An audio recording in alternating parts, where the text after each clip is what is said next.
Hello friends, I am Dr. Ushvinder Kaur from Swami Shraddhanand College, Delhi University. Topic of my lecture is climate resilient cities.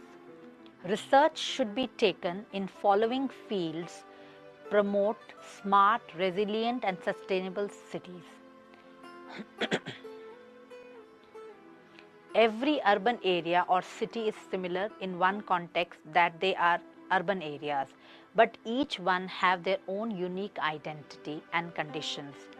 The planning have to be done kept in mind the individuality of the area and yet community parameters. Firstly, strategic planning promoting energy efficient sources, environment and climate change issues. Secondly, resilience plans and strategies for smart and resilient cities and making implementation action plan. Thirdly, reducing the carbon footprints by usage of environment friendly energy sources. Fourthly, use the remote sensing geospatial modeling and mapping for assessment. Fifthly, review policy, research and analysis. Then we have to understand the climate change and resilience in city planning and governance along with plans of roadmaps, how to head and where to head to these areas. Legal and regularity of framework for efficient service delivery and economic modeling of assets. Modeling and geospatial assessment on energy environment related aspects and exploring climate change implication via urban growth and associated demands. Carrying out energy carbon inventories are most important in urban area and its environment. Estimation of energy consumption and carbon emissions on account of urban sector plans, projects need to be assessed and continuously monitored. Measuring climate change impacts should always be a regular, continuous process. Carrying out climate risk and vulnerability assessments on again regular and continuous intervals. Developing tools and methodologies for climate risk and vulnerability assessment so that the future disasters can be reduced or can be controlled. Urban heat island assessments need to assess and there should be methods and techniques and measures to be adopted to reduce their impact.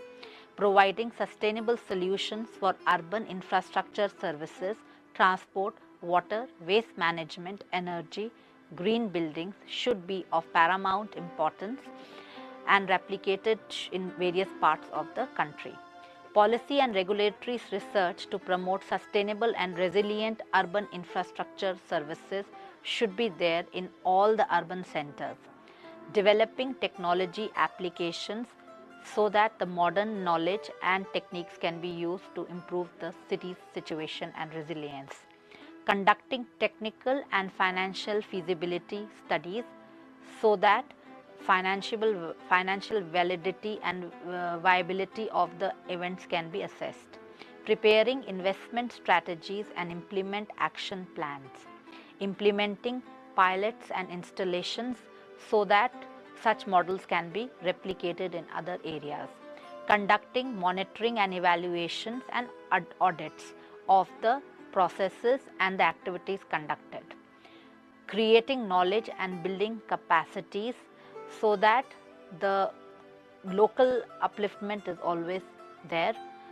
Data management, framework and systems to support sustainable city planning,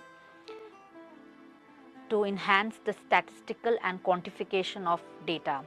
Developing and delivering training programs to urban practitioners and policymakers so that the new knowledge and new information can be adopted and incorporated in urban cities. Developing knowledge, products, toolkits and training modules. Discussions, papers and policy briefs, case studies, films and documents should also be circulated so that awareness can be brought about at various fields.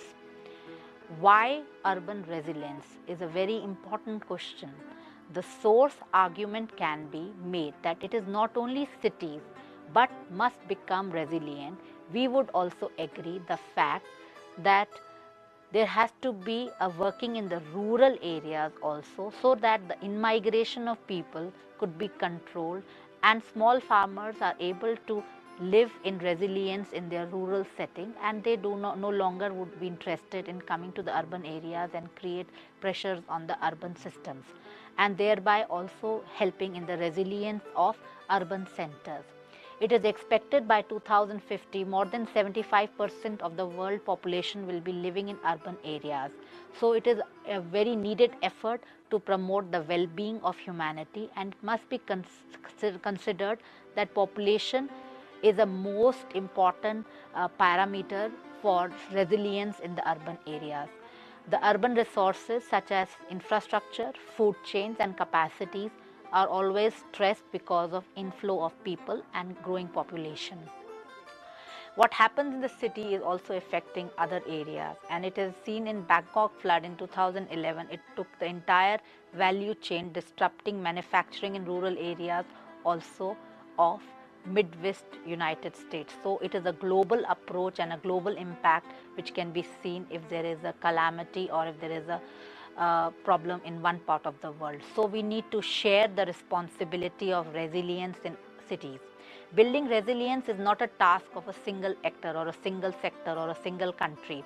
It has to be a passionate effect of all the countries of the world to be together, and in partners to every sector should create right policies and plans and infrastructure investment along with business to ensure that functioning of our economic system, communities, civic institutions must be organized so that there are flexible, responsive, robust and organizations and individuals who can course skill required, adapt and cope with any adverse situation at the time of crisis.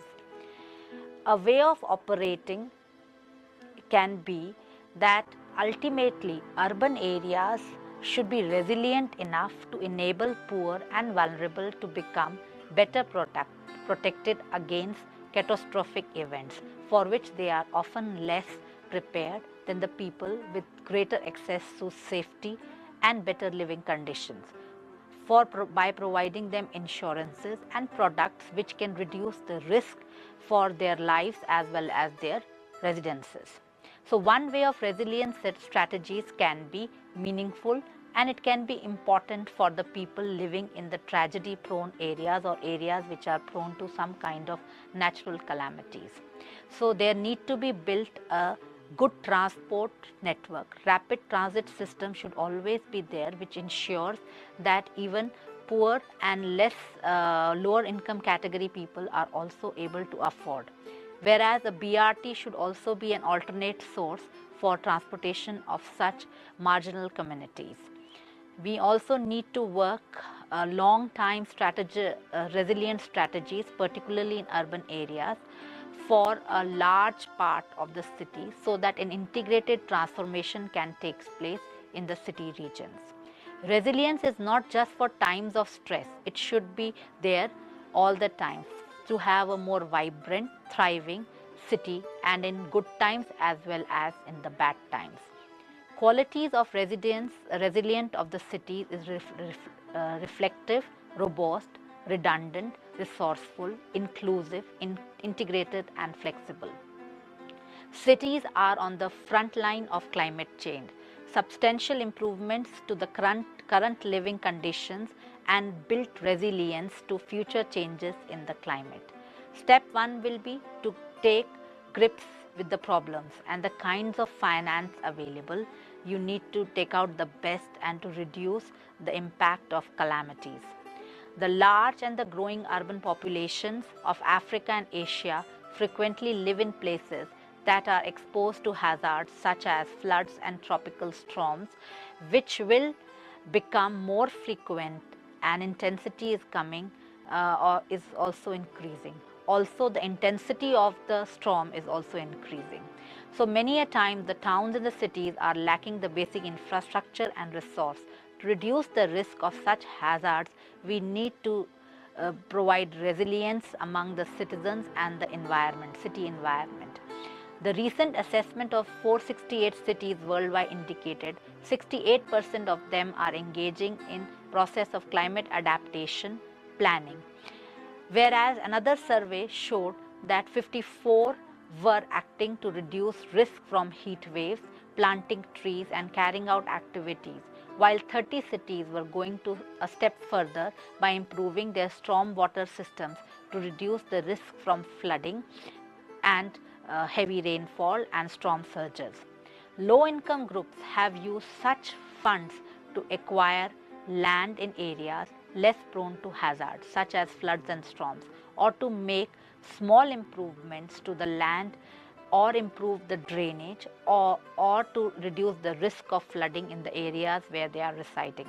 These actions directly respond to their own present-day needs and build resilience to the future threat. Climate resilient cities, those which have developed and are structures to help absorb future shocks, stresses and are difficult situations to maintain same along with the new growth functions and structure systems along with its identity. Climate change along with the developmental policy and evaluated. Climate change will impact future cities, spatial patterns, growth and development. The world's population is moving to cities. 1/2 of the global population is already urban. By 2030, at least 61% of world's population will be living in cities. Cities of developing world will absorb 95% of all the urban growth and will be home to almost 4 billion people, almost 80% of the world's urban population, which will be living in the developing countries. What was once dispersed rural poverty is now concentrated in urban informal squatter settlements.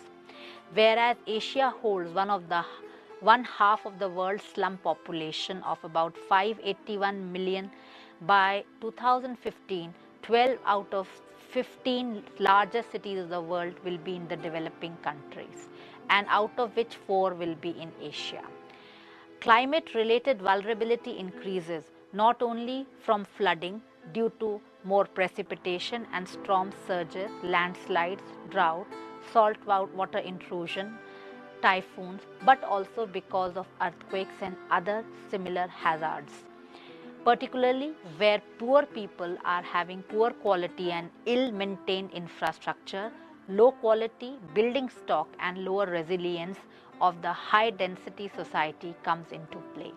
For example, out of 10 most populous cities in the world, Tokyo, Yokohama, Seoul, Osaka, Quebec, Milan, Jakarta, all are in East Asia, are moderate to high earthquake hazard regions. Similarly, most of them are located along the coast and are vulnerable to the storm sources.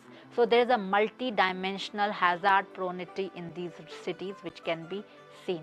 Resilient cities need to develop plans with the climate change in new mindset, shelter options which can now be located on marginal lands and in floodplains and steep slopes at densities which can control the urban sprawl. If average densities continues to decline, doubling of developing countries in regard to urban population by 2030 will be result of tripling of their built-up area. It is projected that Asia will be seen as largest increase during this time. While some of its increase is due to natural causes of urban population growth, inefficient land use and planning policy, but are partly to blame the urban sprawl in and around these large cities in Asia. Furthermore, the lack of integrated land use and transport policy often do not allow the efficient compact cities to develop with the clusters of high density nodes that can support mass transit options and efficient grouping of residential development, commercial services and centers of employment. This would create a lower transit emissions, less energy intensive development, and proximity to shelters, services, in case of some emergency or some natural disaster. So this has to be kept in mind, that integrated approach of transportation should be always in frame. Core themes of transport and infrastructure are competent in case of eventualities like evacuation in response to any risk or of disaster. Building design situations of building houses, structure to reduce the damage caused by extreme events. So they should be resistant to floods or earthquakes as per the need of the region they are located in. In renewable energy sources like solar, biogas, wind should be used as a backup during the outrages. Contemporary advanced drainage system to alleviate intense storms or flooding of water channel during the flooding or in the storm seasons. Researchers on mitigation efforts, adaptation of schemes to basic coordination and preparedness should always be there in areas which are prone to some kind of risk. The resilience come into these aspects. The global ranking of resilient cities is interesting to say. At least we can say that there are few cities which are creating some great achievement in the field of resilience, climate resilience. One of them is Copenhagen in Denmark, which has favorable policies with low emission, and all the areas are put on bicycling zones. And second, we can see that Kohan is another city which is blessed with resilient aspects, and people are taking care of their resources and utilizing their resources judicially. In Brazil, the world's first bus rapid transit system with very low emissions and a high percentage of renewable resources with long-term adaptation plans have been incorporated to reduce the personal movement of vehicles. Barcelona, Spain, a solid adaptation, plane grounded metrics, and world has put solar energy into use for various purposes, because they have long sunshine days during the summer season. Stockholm, Sweden, political support and high rates of rail use and aggressive emissions targets, plus all the public parks, help the town to keep its footprint strong. So there is a mass transit system in form of railways which is very abundantly used. In Vancouver, Canada, the goal of the world's greenest city by 2020 has been put into action.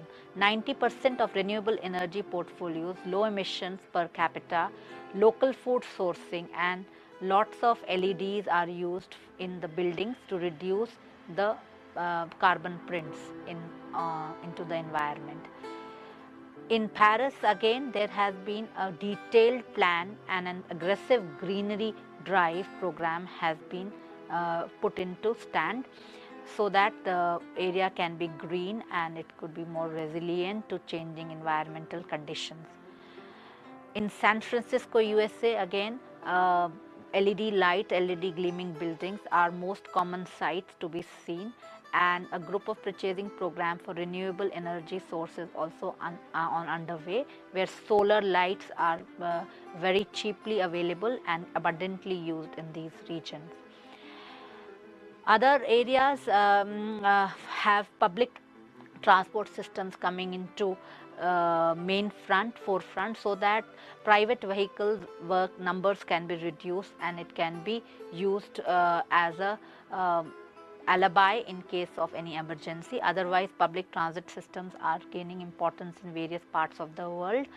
And in London also, we can see the reduced emissions are because of the public transport and greener vehicle fleets, which helps in removing the problem of areas in regard to protection from the surges because of the river Thames, and 125 kilometers wall was built to reduce flooding. Tokyo, Japan leads in public transport system.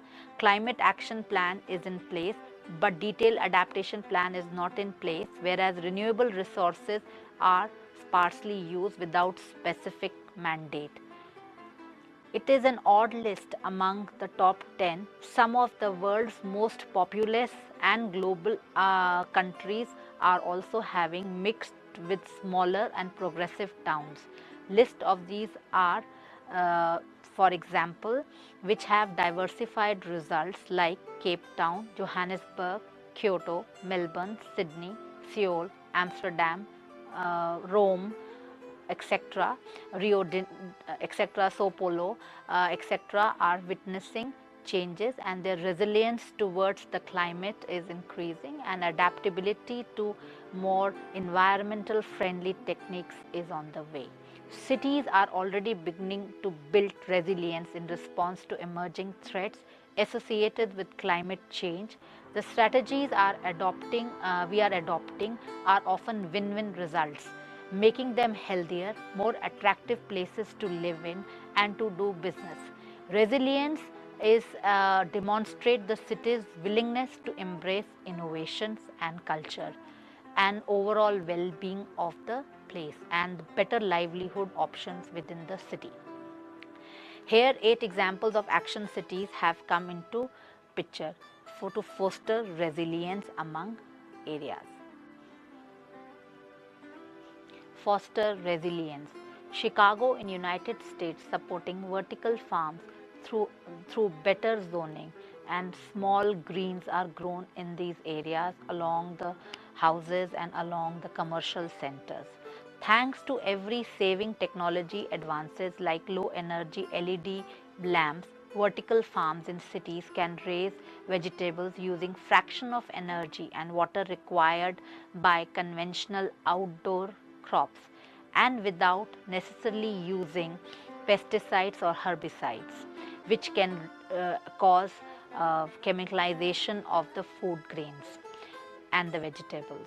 Today, Chicago is the home of world's largest vertical farm of 90,000 square feet facility that grows a wide variety of leafy greens, and is also a vertical farm success is due to part of Chicago's changing zoning laws, which is helping to make it more green. In 2010, to accommodate urban agriculture, introducing provisions for vertical farm operations to run all planned manufacturing districts city-wise was the initiative which led to this kind of greening in the city. One of the key qualities of a resilient city is robustness. It is the city is designed to anticipate and respond to potential issues. Vertical farms are one of the examples of robustness, securing space in urban environments for food production and for utilization within the community, and it is a more organic and nature close approach. Whereas in United States, Innova, using historical data to build robustness in the face of flooding, is into action, and they are trying to reduce the impact of flooding. Another very important example of robustness of urban planning is to use explicitly the downscale climate change information, like in Perry's Climate Change Atlas for infrastructure design. In Innova, the Department of Transportation, Innova State University, and the University of Innova Flood Center used historical rainfall data to forecast peak discharges flow from 2 local basins that had recently experienced severe flooding events, primarily on interstate highways, using climate forecasting and stream flow modeling. Researchers were thus able to estimate future flooding using projected climate data for this region. These revised forecasts were then compared, and then assessment inventory was prepared, allowing analysis of transportation infrastructure. This enabled the department research to identify risk roads, bridges, and other infrastructure, include design elements to reduce their vulnerability to future flooding. Applying the projected climate data provided engineers with higher levels of confidence that their infrastructure could withstand another calamity if it comes in the near future. So that kind of robust approach can reduce the calamities in various parts of the world. In India, for example, there has been hill stations where advertisements are coming that come to Shimla because Delhi is colder than Shimla. So such kind of advertisements are very bad for the resilience of the city, because Shimla no longer is that green which it used to be, say 25 years back. So it is absolutely a concrete jungle than a jungle it used to be. So such kind of issues need to be incorporated in order to reduce the impacts of climate change in these areas. In such a way, we can adapt resilience policy where the local and traditional knowledge can be incorporated to reduce the impact. There are few cities like Jodhpur which have totally banned plastics, and they use they basically use cloth bags for giving any kind of food item or clothes or any other item. So such kind of stringent policy in order to reduce the environmentally non-friendly items into the system can help to resilience of the locals as well as to the local environment. Climate as a concept is also considered in the Delhi environmental revamp, because we are now trying to green our metro pillars in order to provide green environment and a cleaner environment. So this is again a robustness among the Delhi's resilient aspects, where it is trying to build up green belts all along the railway tracks or adapting some social forestries along the roads and the railway lines. For the energy sectors, we have to understand the grids need generate and distribute energy sources. So alternate energy sources in form of solar panels are seen in Faridabad, where they have put it as smart grids all along the parking lot, which is producing electricity for the neighborhood areas. So such kind of resilience among the locals and the policies of the local government can reduce the imprints of climate change in our country. Now, how to create livable climate resilient cities among the Danish capital has to be considered in most of the regions of the world, because they are the most livable and it is not immune to the climate change's impact, like severe flooding, where the people are using energy efficient measures of transportation, where urban planning is of utmost priority among the planners, building climate resilience at the same time by incorporating social policies. Climate adaptation in the neighborhood of Copenhagen designed to store and delay large amounts of rainwater so that the city can avoid the disastrous flooding experienced in recent years due to heavier rainfall. So such kind of events can be reduced by better seepage of flood waters into the drier areas or into areas. So concreting of neighboring roads should be avoided so that water can seep into the neighborhood environment. Worldwide improvement of quality of urban lifestyle is there, and urban cities are designed for both pedestrians as well as cyclists, so that it is an easy way of traveling from one place to another, and it is environmental friendly also. It improves the livability of the citizens as well as builds resilience in the city environment. Singapore, for example, is walking on the same paths of Copenhagen, and they are also developing vertical gardens, and they are also making places like gardens by the bay, which is showing the resilience among the residents as well as the planners and policy makers of the city. It's a small country with a lot of gardens and a lot of nature trails, and of course cycling as one of the main modes of transportation in many parts of the city. And there is a heavy tax on some roads where the cars move in the interior part of the city, so that it can hinder the large plying of fleets of cars in these regions. So Singapore is learning a lot from the Danish capital, and they are learning from each other how to incorporate resilience among their countries. In order to conclude, climate resilience in cities can be achieved by holistic term and continuous monitoring approach.